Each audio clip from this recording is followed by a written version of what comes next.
This night of celebration comes after a day of tragedy.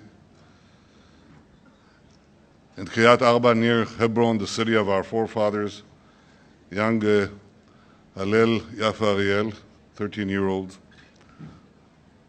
was murdered lying in her bunk bed.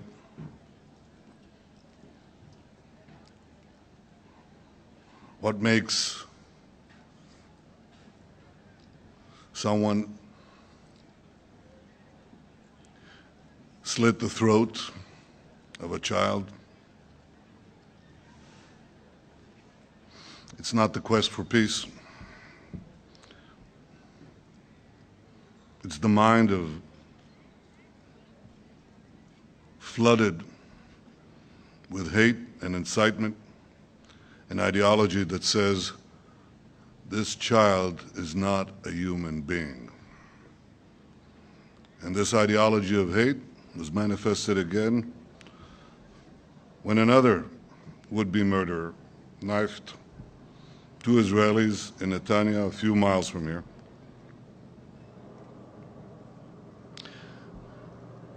We will always fight the terrorists. We will fight their dispatchers. We will fight the inciters. We will fight the sponsors.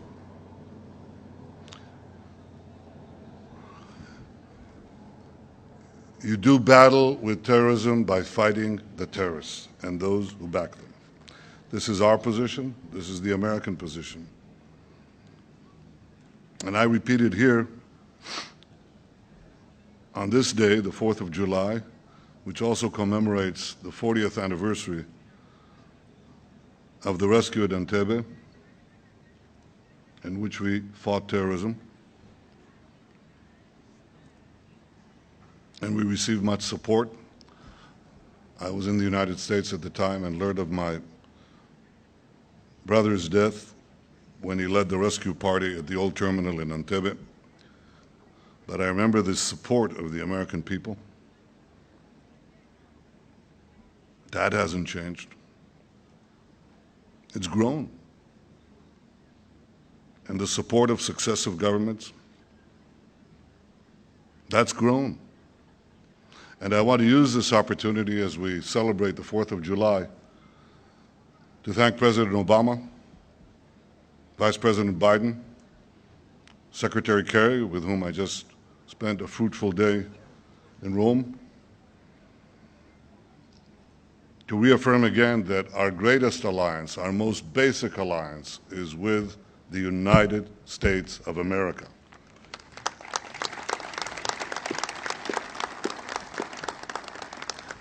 We have an increasing number of friends around the world. We do, and it's heartening. But we never forget that the one true partnership is between the State of Israel and the United States. And I want to tell you why the U.S.-Israel alliance has weathered every storm and every difficulty and will continue to do so. The answer is deceptively simple. It's because when Americans look at Israel, they see themselves. And when Israelis look at America, they too see themselves. Now, there are differences. It's true we're going to eat Big Macs. It's true. That's not a difference. But we drink chocolate milk out of plastic bags. That innovation of Israel has not yet made it.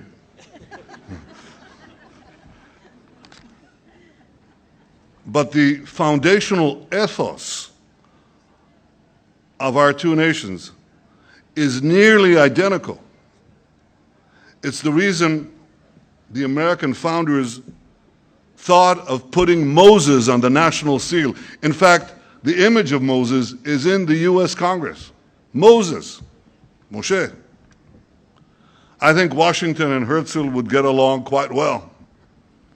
Ben-Gurion and Jefferson would have a lot to talk about. Unquestionably, so would Madison and Begin, for sure. By the way, you mentioned Alexander Hamilton. He came from the Caribbean. Well, his nanny was a Sephardi Jewess who taught him to read the Ten Commandments in Hebrew. That's another connection. I'm glad the musical is making it. Maybe you can encourage them to include that in next year's version. Our two nations were founded on a noble ideal, a romantic ideal, a beautiful ideal, a timeless ideal. The Jewish people, like the American people, was born of a heroic battle against oppression. We knew the pain of tyranny and thus set out to establish free nations. Today, the United States and the Jewish state serve as beacons of progress and hope for people around the world. Both Israel and America respect individual rights. We respect individual rights while we cherish our collective identities. The two are intertwined. And it's no coincidence that we also share the same enemies. The values we hold most dear are anathema to terrorist groups like ISIS, Hezbollah, Hamas, and regimes like Iran. The last thing they want is our pluralism, our diversity, our belief and choice. They cannot stand the sight of men and women mingling together, of minorities enjoying full rights, of gays and lesbians marching proudly, of free people electing their leaders, sometimes pushing them out of office too, by the way, that happens. And as we saw this morning, those terrorists can't even stand a helpless 13-year-old girl sleeping in her bedroom. My friends, I spent a significant part of my life in the United States. I studied there. I worked there. My beloved father taught there. My English ain't too bad either. I know what a unique nation America is. I'm deeply grateful for the political and military support America has given Israel over the years, and indeed, just now. We came from the Air Force cadets, and we saw our magnificent young men and women flying those machines. They're American machines. And we appreciate the latest machine, the F-35. We'll talk about the other versions we want. Vertical takeoff, that's a hint. And I hope that we'll conclude a new memorandum of understanding for the invaluable American support for Israel's defenses for the next decade. But I'm even more grateful, not only for what America gives Israel, I'm most grateful for what America is: the land of the free, the home of the brave, a nation which, to paraphrase Lincoln, has so often been the best last hope of humanity. It keeps re-energizing that hope.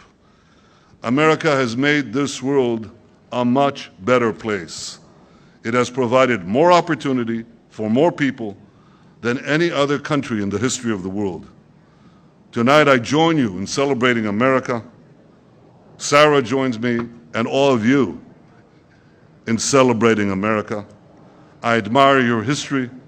I treasure your friendship. I cherish our alliance.